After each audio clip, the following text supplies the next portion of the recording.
6:30 in Jakarta, 8:30 in Tokyo, and 9:30 in Sydney. Good evening, everyone. You are watching Sinpo International News Report today. This is Tiara Dianti, coming back for you. Syrian President Bashar al-Assad in a press meeting said he was always ready to meet with the President of Turkey, Recep Tayyip Erdogan, but the issues to be discussed in the meeting become the main consideration.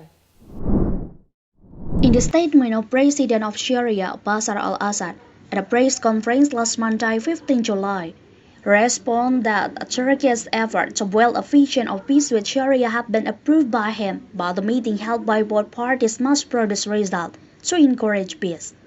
He emphasized, for the Syrian state, peace will only be achieved if Turkey withdraws its troops from the territory of Syria, which this is the main core of the problem of the two countries.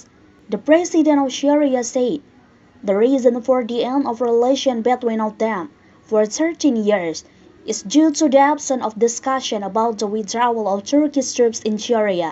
So the same thing in our response, that there will be no purpose of this meeting if it doesn't discuss the core problem. He added that Turkey must understand the rules that are also set by Syria. السلطة في بلدينا إذا كان اللقاء يؤدي لنتائج أو إذا كان العناق أو إذا كان العتاب أو إذا كان تبويس اللحى كما يقال باللغة العامية يحقق مصلحة البلد فأنا سأقوم به.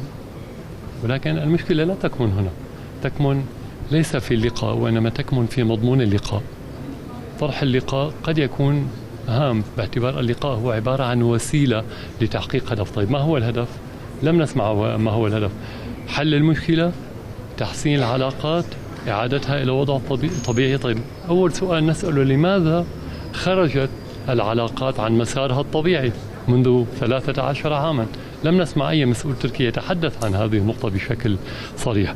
فإذا نحن كنا كما قلنا في أكثر من مناسبة وتصريح، نحن إيجابيون تجاه أي مبادرة لتحسين العلاقة، وهذا هو شيء طبيعي. لا أحد يفكر بأن يخلق مشاكل مع جيرانه، ولكن هذا لا يعني أن نذهب من دون قواعد. يعني اللقاء هو وسيلة، والوسيلة بحاجة لقواعد ومرجعيات عمل لكي تنتج، فإن لم تنتج فقد تصبح العلاقات أسوأ. يعني فشل هذه الوسيلة في مرحلة من المراحل قد يجعلنا نذهب باتجاه أسوأ وندفع الثمن أكثر. لذلك سوريا أصرت على أن اللقاء ضروري بغض النظر عن المستوى. أنا لا أتحدث عن لقاء رئيسين بشكل عام، واللقاءات لم تنقطع واللقاءات مستمرة. Mai Siregar, Sinpo International News Report. Co-chair of the left group in the European Parliament, Manon Aubry, expressed his condemnation of the double standards imposed by the European Union in addressing the conflict in Ukraine and in Gaza during a press conference in Starbucks on Tuesday, 16 July 2024.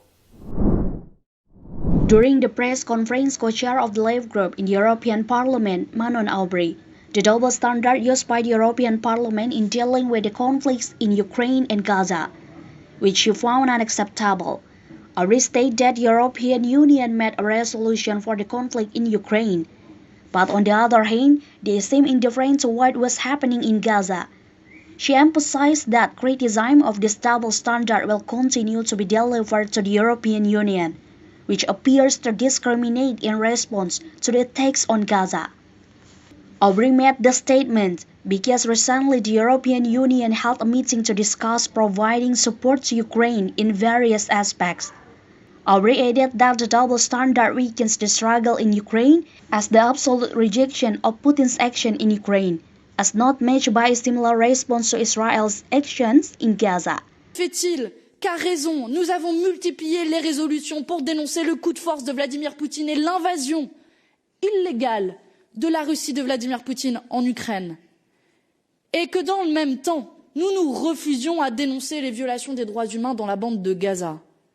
Ce soutien inconditionnel qu'a affiché Ursula von der Leyen en se rendant aux côtés de Roberta Metsola en Israël après le 7 octobre reste comme une marque rouge au fronton du droit international affiché à juste titre par nos institutions européennes. Alors oui, bien sûr, la situation en Ukraine est préoccupante. Oui, bien sûr, il faut continuer et renforcer notre soutien à l'Ukraine. Oui, bien sûr, nous allons défendre une résolution cette semaine sur l'Ukraine. Mais comment se fait-il que nous démarrons cette session plénière, nous démarrons notre mandat au Parlement européen avec les exacts mêmes doubles standards insupportables qui ont présidé le mandat précédent? Comment se fait-il que nous avons une résolution sur l'Ukraine, mais que nous restions complètement aveugles au massacre qui est en train de se dérouler sous nos yeux dans la bande de Gaza? C'est ce deux poids, deux mesures que nous allons continuer à dénoncer partout, tout le temps, sans transiger, parce qu'une vie en Ukraine vaut une vie dans la bande de Gaza, parce qu'une vie d'une religion vaut une vie d'une autre religion et que notre humanité et notre dignité n'est pas et ne sera jamais. Syirian, Sinpo International News Report.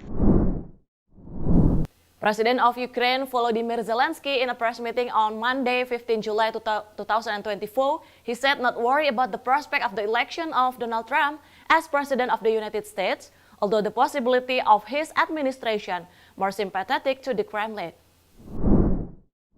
At a press conference on Monday, President Volodymyr Zelensky responded to the potential election of Trump in the upcoming U.S. presidential election. Zelensky said that if Donald Trump becomes president, he has no objection to it. He would even cooperate with Trump through the U.S. He considered the Republican Party different from the Democratic Party, but there is broad support for Ukraine among Republicans. On the other side, Zelensky also mentioned that Trump also promised during his campaign to end the conflict between Russia and Ukraine before his inauguration if he is elected as the next U.S. president, although Trump has not yet detailed the steps to reach a peace agreement between Kiev and Moscow. Дві країни. Це 32 країни, з якими ми підписали або в процесі, або підпишемо двосторонні договори щодо наших гарантій безпеки. 23 країни вже мають з Україною, або Україна має з 23 країнами відповідні договори. Там все. Від грошей до зброї, від гуманітарки до відновлення, кібербезпека, ППО, тощо. Приблизна сума цих договорів 38 мільярдів на сьогодні. Підписаних договорів 38 мільярдів доларів. Я вважаю, що це потужний результат. Пане президенте, за підсумками ваших зустрічей в Сполучених Штатах з представниками... Далі у нас був саміт Великої Сімки. Ми все ж таки змогли зрушити разом з партнерами питання російських активів і рішення щодо виділення цих грошей до кінця року в розмірі 50 мільярдів доларів США. Далі, будь ласка, лівий берег ЛБЮ. Добрий день, пане президенте, дозвольте Я думаю, що якщо пан Дональд Трамп стане президентом, ми будемо працювати.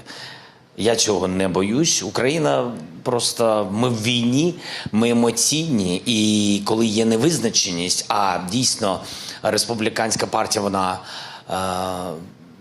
різна. Є такі яструби, меседжі, яких вони більш такі праві або більш радикальні, напевне, але хочу вам сказати, більшість республіканської партії підтримує Україну. Syirian, Sinpo International News Report. The President of the Republic of Indonesia, Joko Widodo, made a state visit to the United Arab Emirates to strengthen bilateral relations between Indonesia and the United Arab Emirates, particularly in the field of economics and investment. To achieve bilateral relations between Indonesia and the United Arab Emirates, President Joko Widodo arrived at Zayed International Airport, Abu Dhabi last Thursday afternoon. After an 8.5-hour on-air travel, Jokowi was immediately welcomed by the President of the United Arab Emirates, Mohammed bin Zayed Al Nahyan. On his state visit, Jokowi was accompanied by the Coordinating Minister for Maritime and Investment Luhut Binsar Panjaitan and a number of Indonesian diplomacy officers in the Middle East country. Later, Jokowi will be scheduled to hold a meeting with the President and Bezat at Qasar Al Watan, Abu Dhabi today.